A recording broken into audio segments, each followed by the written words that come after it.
Tonight, as you get comfortable and begin to rest, let me tell you a peaceful story about someone who trusted God, even when things felt a little scary. He was kind, honest, and he loved God very much.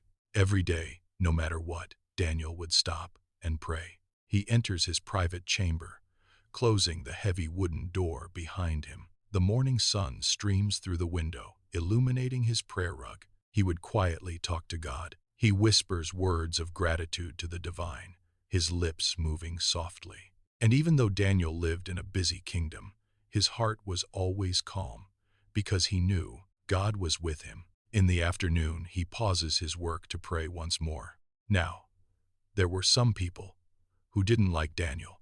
They saw how good he was, and they became jealous. So they made a plan. They approached the king's throne room with a deceptive, calculated plan. They went to the king and said, "Let's make a new rule." They claim that everyone must worship the monarch alone for 30 days.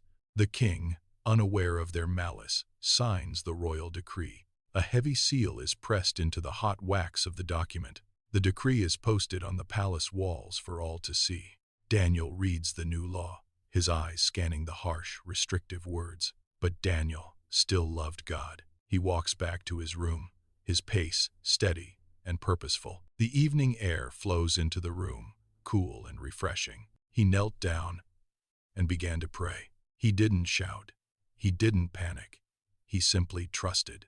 Outside, the conspirators watch him through the open window frame. Daniel continued to pray. "God, you are with me.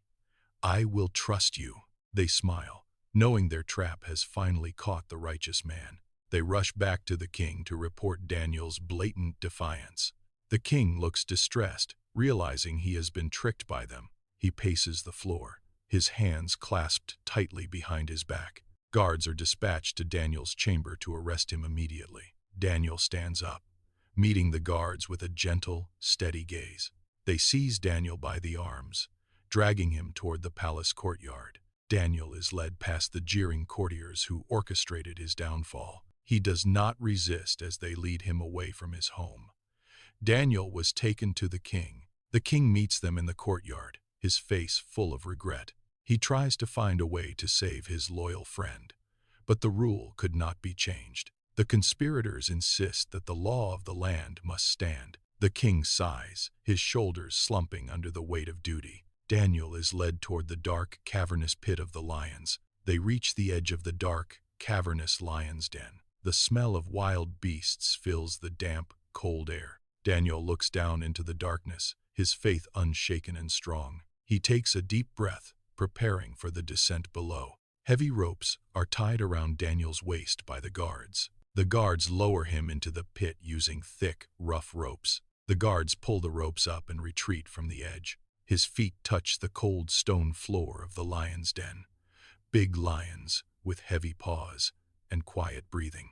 A massive stone slab is rolled over the den's entrance. Total darkness swallows the space, broken only by faint, glowing eyes. Total darkness swallows the space, save for a tiny sliver of light. Daniel sits in the center of the den, closing his eyes. He feels a sudden, warm presence surrounding him in the dark. A soft, golden glow begins to emanate from his very skin. The lions stir in the shadows, their eyes reflecting the light. Daniel sits cross-legged, closing his eyes to begin his prayer. A golden, ethereal light begins to shimmer in the corner. An angel appears, radiating a soft, protective glow. The lions stop growling, their ears flattening in sudden submission. They approach him slowly, their movements cautious and strangely curious. One lion rests its head near Daniel's knee, purring like a cat. Daniel reaches out, stroking the lion's thick, matted mane gently. Daniel rests his head against the soft fur of the lion. The fear of the world outside feels miles away from here. He continues his silent prayer, feeling entirely safe and protected. The night passes in a quiet, miraculous vigil of peace. Above, the king lies awake, unable to find any rest tonight. He worries for the man who served him with such integrity. Above ground, the king paces his chamber, unable to find sleep. The first light of dawn begins to touch the palace spires. The king rises, walking toward the den to see the truth. The king stands on a balcony, his face etched with deep, visible regret. The king rushes toward the lion's den, his robes trailing behind. He reaches the entrance, his breath catching in his throat. He pushes against the stone, his voice cracking with hope. "Daniel, are you safe?" And Daniel answered, "Yes, my king. God was with me. He kept me safe."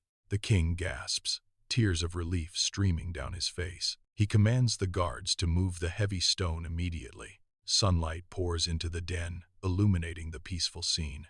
He walks toward the opening, the lions watching him depart, and Daniel came out, completely unharmed. The king reaches down, pulling Daniel up to safety. They embrace, the king shaking with overwhelming joy and wonder. And this story reminds us, even when something feels scary, even in the quiet dark, you are never alone.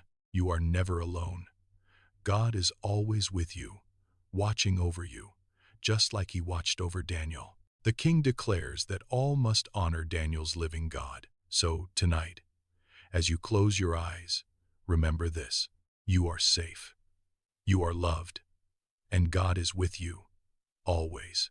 The divine presence is a shield in our darkest hours. Good night, and sleep peacefully. Come back tomorrow night for another story.